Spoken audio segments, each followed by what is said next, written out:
What's up, YouTube? Welcome back to Common Sense, Logic, and Reason. And again, as always, I would like to say, if you like what you're hearing, I would ask if you would consider subscribing to the channel.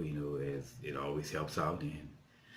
But today I want to talk about an example of black hypocrisy, and it seems to be so much of it. But most of you may or may not be familiar with the late Joe McKnight. He was a former NFL player, former USC Trojan, and he was a local high school standout football player in the New Orleans area. He tragically lost his life in an incident of road rage, and he was shot by Ronald Gasser. And reportedly, the incident started on the Greater New Orleans Bridge between the two, and it ended on the streets of the West Bank of New Orleans area, and at a stop at a red light, and reportedly McKnight got out of his vehicle and approached Gasser's car, in which Gasser shot him with a gun that he had in the vehicle. And it was a tragic incident. I remember seeing him play in high school, and I can tell you, he was a real deal. There was a reason why he was the #1 recruit in the nation, high school recruit in the nation that year, and that's saying a lot. Like I said, it wasn't no smoke and mirrors, but it's just sad that to see a young man at the age of 29, be cut down in the prime of his life. And even though his NFL career it wasn't as successful as his college or high school career, but he still was a young man. He still had so much life to live. And Gasser was white. Well, he is white. So, all the race hustlers came out. They came out to play. They were all crying just simply because Gasser was white, and that's the only reason. You make claims and cries about, well, he shot down a young black male, and then they complain about the police officers let him go, and he slept in his own bed that night, even though they never cite you any illegality, any law, any police protocol, anything whatsoever that says that Gasser should have been detained and arrested or let go. They never give you any legalities. They just cry. But simply because Gasser was white, and that's it. There's no other reason. Now, recently, a few days ago, Gasser was sentenced to 30 years on the charge of manslaughter in the second degree. And he was, I've always said that if the evidence showed that Gasser was innocent, he operated in self-defense, then he should go free. If the evidence showed that he was in the wrong way, he should be charged and go to jail. And obviously the jurors felt that way. Now he was sentenced to 30 years. But anyway, Will Smith, another former NFL player, and he played his whole entire career as a New Orleans Saint. He was on the team in 2009 when we won the Super Bowl. That was a great moment. And for all Saints fans, those who thought that we would never be there, we would never see that day when we saw it. Well, he was also shot and killed by Cardell Hayes in another incident of road rage. That night, Will Smith was out with his wife, and he met up with some former players, one of those being Pierre Thomas. And him and his wife apparently were on their way home one night, and he ran to the back of Cardell Hayes' I believe it was a Hummer, and Will Smith was driving a Land Cruiser. And it was caught on video, and you can see, according to the video, it wasn't no major accident. It looked like a minor tap, and it appeared to be no damage. If anything, very small scrapes, if anything, but it didn't appear to be very much damage because it was a light tap from the video. But Will Smith pulled away, and Cardell Hayes sped after him, and it ended with Cardell Hayes ramming his Hummer into the back of Will Smith's Land Cruiser at sufficient force to shatter the back windows. So that wasn't no minor incident. That was a major accident. If he shattered the black window, he had to hit the back of Will Smith's vehicle with some serious force to do that. They both got out of the vehicles, exchanged words, and reportedly Cardell Hayes said that he had a gun, and Will Smith supposedly had a gun in the vehicle. He was like, well, that ain't nothing.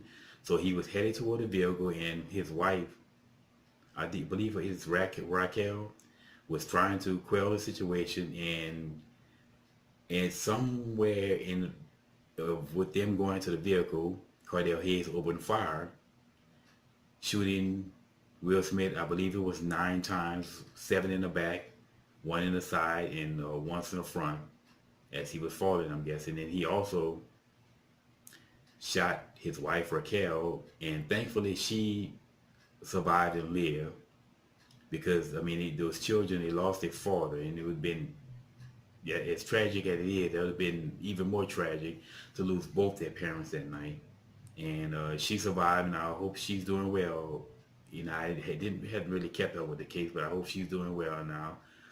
But we have two different cases, both incidents of road rage, and black people. What did we respond? I mean, the blacks, they operated or acted completely totally different from one case to the other. Why? Because of race. Cardell Hayes was black. Gasser was white. There was no rage at all about the Will Smith case. Black folks cried about the Joe McKnight case. Now, it wasn't Trayvon Martin, Michael Brown, Tamir Rice level, but they did cry and complain. You know, I heard several celebrities crying about it. One of those, again, being D.L. Hughley. But there was no rage about the Will Smith case. You know, what did black folks do? Well, they went into the, you know, that it's so sad mode, how it's so sad. But there was no rage. Matter of fact, the only rage that I heard was of blacks complaining because Cardell Hayes was detained and arrested while Gasser was let go. Even though, again, they cite no legalities, no law saying, showing that where either, based upon that law, where either Gasser or Hayes should have been detained and let go. And of course, the Will Smith case was far more violent. It resulted in 2 people being harmed, and Will Smith being shot far more tragically, as well as the damage of the vehicle. So it was a more tragic event. But they cite you know, legalities to show why either one of them should have been detained or let go. But blacks cry and complain, but there was no rage about it. And I even heard in the black MGTOW community, they were trying to say, well, it was his wife pushing everything up because feels she's holier than thou, which they never, again, I was like, that's utterly ridiculous, because the report says that she was trying to quell the situation. But again, this is 2 completely different incidents, and yet another example of how the discrepancy that and with how blacks respond when something is race and when something is not race. It was 2 different responses for 2 different cases of one involving a white man killing a black male, and another case involving a black man killing a black male. Complete hypocrisy. And black folks will always say, anytime you say that blacks respond differently, they will disagree with you, yet always giving you the evidence to say otherwise. Anyway. But on the side note, this is why I've always been an advocate for being the peacemaker. You know, the Bible says, blessed are the peacemaker.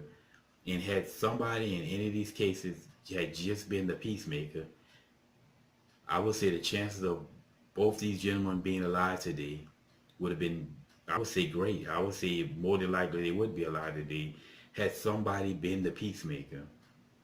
And you know, we've all been in situations behind the wheel where we could have had a situation of road rage. You know, I've been in several, and I can remember off the top of my head one time when I was in a mall, at the mall, and this was almost during holiday season, so you know the malls were packed and parking spots were limited, hard to find. Well, I saw a group of people who were headed to their vehicle, so I stood there waiting for them to go, and they didn't appear to be in any rush. You know, But I patiently waited, and they pulled out toward me, which means I couldn't go. And when they did that, another car pulled up and took the parking spot. Now it was clear that I was waiting on the spot, and it was clear they saw that, but they took it anyway. And like I said, I was like, man, now they saw me sitting there waiting on this spot, and I waited for what, almost a good 2 minutes. But I could have acted jackass. If I would have been a hot-headed person, I probably would have. But being that I'm a calm person, I just drove off and went to look for another spot. And it was a white female was driving the vehicle, and I believe it was a male in a passenger seat. I didn't pay attention, but all I know is I kind of, ticked that they took my spot. But hell, I just went off and got another spot. I could have acted like the ass, and we don't know how that situation could have went. But as all, just people, just be the peacemakers. There's nothing at all weak in just letting things go. I know some people will be like, I ain't gonna get punked, but it's not being punked to be the bigger person, to just be the peacemaker and let it go, y'all. And as always, until next time.